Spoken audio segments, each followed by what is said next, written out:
We have a question from Mrs. Alejandra Cruz, who is a Guatemalan sister currently living in Mexico, who explains her journey to Islam.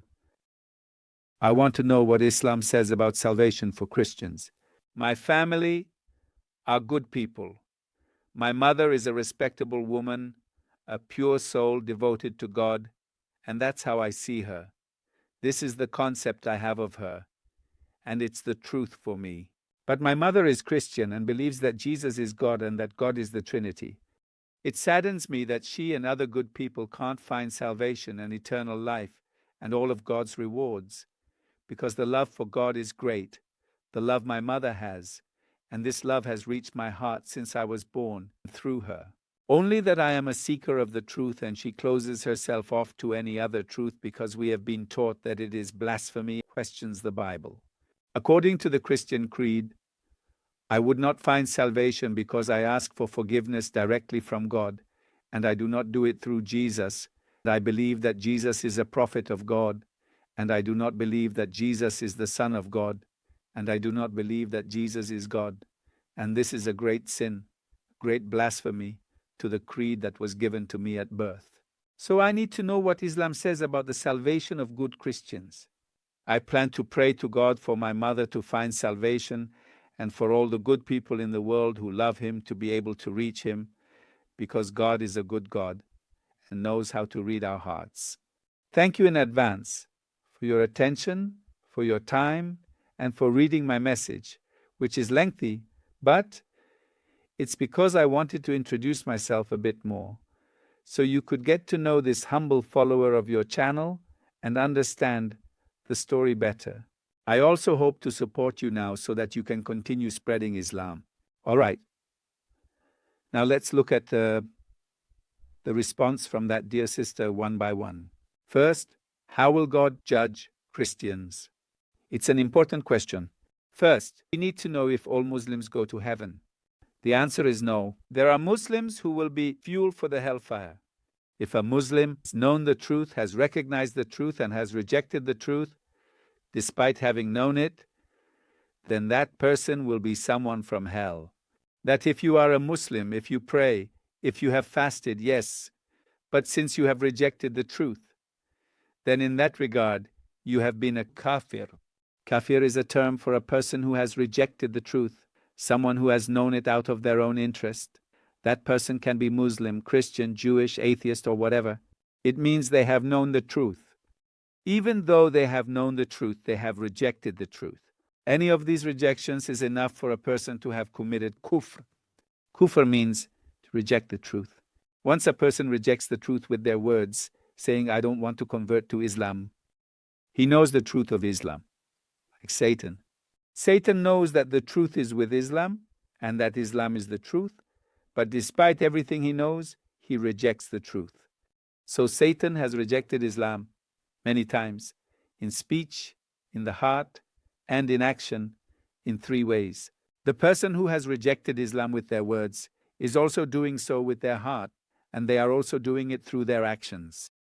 So first of all, what we also have in Islam is called blasphemy, which is when a person rejects the truth, or in worse cases, starts to mock the truth, which is a characteristic of hypocrites.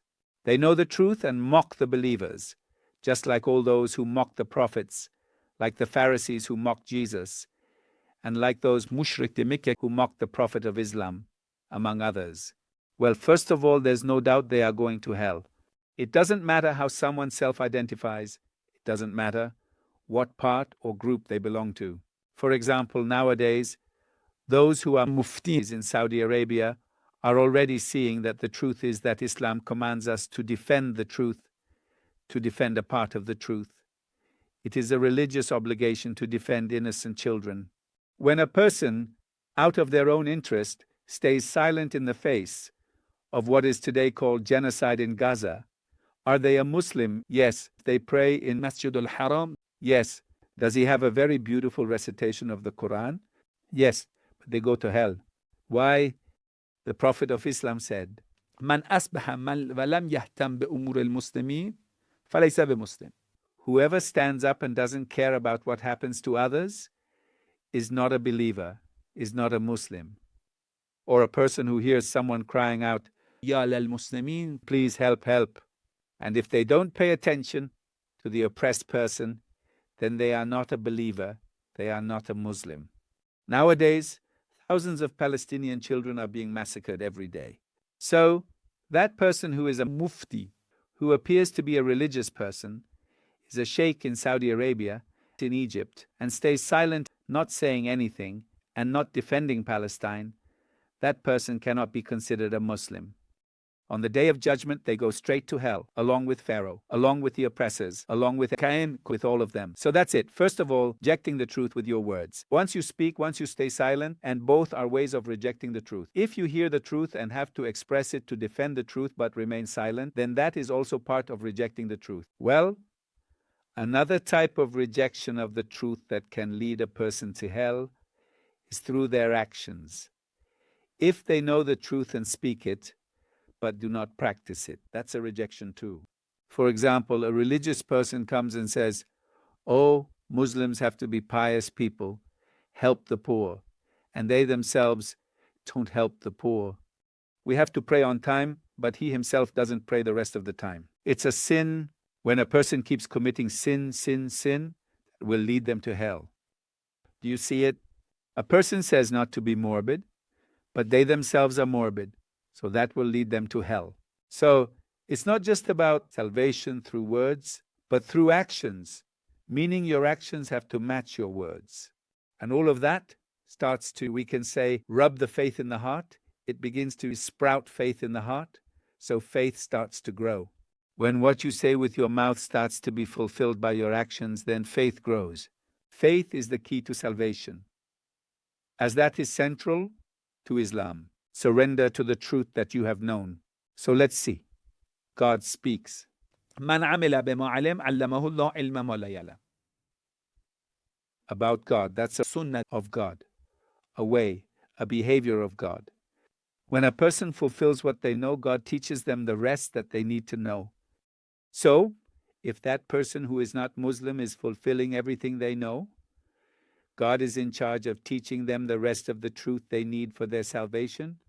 For example, a person knows that Jesus was a pure, perfect person, so they pay attention to all of Jesus' teachings. And in that case, they have the Gospels in hand. That Jesus, for example, in the Sermon on the Mount, says not to be morbid. That's part of the Sermon on the Mount. Then that person says, look, Jesus, I know that Jesus is the truth. He is the way of God. Jesus said not to be morbid, so I am not going to be morbid. Jesus teaches us to be generous with others, and all of Jesus' teachings are carried out with him. And that person, within the little they know of the truth, is fulfilling the truth they have known. What percentage of the truth they have known they put into practice? That means the percentage of their faith. If 100% of what they have learned about the truth, their intellect says, yes, that is true. Once they show you a contradiction in the name of truth, you can't understand it. It's incomprehensible. How are you going to eat while I'm going to get fat? It can't be. Just as Jesus is going to suffer on the cross, I will be forgiven. It doesn't make sense. It doesn't make sense. It's that Jesus receives suffering, makes sacrifices. And that's a lie. Jesus did not die on the cross. So your intellect, which is the inner prophet, says that's not the truth. Once you know that something is not the truth, it doesn't make sense to put it into practice. It doesn't make sense. Practice what your intellect rejects because you know that's not the truth. You know for sure, you know it's not the truth. So how do you want to fulfill what is not the truth? Here is where the problem starts. When a person begins to do what is not true, that is worthless. So two things don't save you. Complying with falsehood. What is falsehood? What your intellect rejects. Failure to comply with the truth. Failure to comply with the truth. That if you reject the truth or accept falsehood, that doesn't save you. So let's look at the case of a Christian. What they know to be true, their intellect accepts. Yes, it's true. We have to help our neighbor. We have to fight against the ego. We have to control selfishness, greed, ambition, and lust. He knows it's wrong. His conscience already knows he fulfills it. So if that person, let's say, has fulfilled the truth they have known, then they die. He still needs to learn more things about the truth. In the grave, God assigns angels who teach him the rest of the truth until his salvation, until he comes to believe in all the prophets, including the Prophet Muhammad, peace be upon him, until he believes in all the Imams in the Holy Quran. It means that with perfect faith, he enters paradise because his heart is not stained by sin. Because let's assume he has fulfilled everything he knew. His heart is pure, he is a person of paradise, he is a pure person, so that person goes to paradise. But if a person is going to stain their heart with sin, that person can be Muslim, Christian, or Jewish. When a person fails to comply with what they know, with the truth, by not fulfilling the truth, then it will stain their heart with sin. Once the heart is filled with the stains of sin and this person no longer has a single point of light, he will be eternally condemned in hell. Whether you are a Christian, a believer, a Muslim, a Jew, whatever, do you understand? Everyone knows that killing children is wrong. It's an unforgivable sin. Whether it's a child from a Christian family, a child from a Jewish family, a child from an atheist family, or a child from a Palestinian family, whoever kills a child, whoever oppresses children, whoever oppresses women, the defenseless, that is a sin. In Islam, it is also a sin. In Islam, killing children is never justified. Never, never. It is not allowed in Islam. So if someone kills children, whether it's a soldier, the genocide in Israel, or anyone else, that person for this sin will go to hell. It doesn't matter if they are Muslim, Christian, Jewish, atheist, whatever, they will go to hell. Because murder is prohibited in Islam, except when it is in just defense against an attack, nothing more. Just defense in proportion to the attack, nothing more. So murderers always go to hell, that's the rule. God does not forgive. Two sins that God does not forgive are associating partners with God, being an idolater, and being arrogant, and a person who is a murderer. The rest of the sins may be forgiven by God, but those two sins are unforgivable. Well, conclusion. If your family goes to heaven or hell, this is where the rule begins. If your mom is fulfilling everything she knows and what her intellect indicates, or if she is under the control of her arrogance and fanaticism. Fanaticism leads to the annihilation of each person. The whole question is whether your mom is fulfilling everything she knows, or if she is acting out of fanaticism. So fanaticism means I am ignorant and I am happy with my ignorance. So that person is condemned. We have to warn all human beings living on earth, please seek the truth, seek salvation. Salvation is in the truth. Seek the truth wherever, however, in whoever's hand, seek the truth. If you look in the Bible, you will find many contradictions in the Bible, and you might say that can't be from God, because God is wise. A wise person has no contradictions. I tell you to come, and I say, go, come, go, come. What is this? Do you want me to come, or do you want me to go? If you want me to come, just tell me to come. If you tell me that at the moment I'm coming, you tell me to go, that's a contradiction. It doesn't make sense. God says this is allowed, this is prohibited, it can't be, both at the same time. When something is allowed, it can't be prohibited. When God says that alcohol is forbidden, at the same time, He does not teach me to make a holy sacrament in the church with wine. It can't be, it's a contradiction. When God teaches me not to have a lustful gaze, at the same time, He is telling me that fornication is a sin. So it can't be that fornication is not a sin and God forgives me, while at the same time prohibiting me from having a lustful gaze. It's a contradiction. So the contradictions are as clear as water, transparent.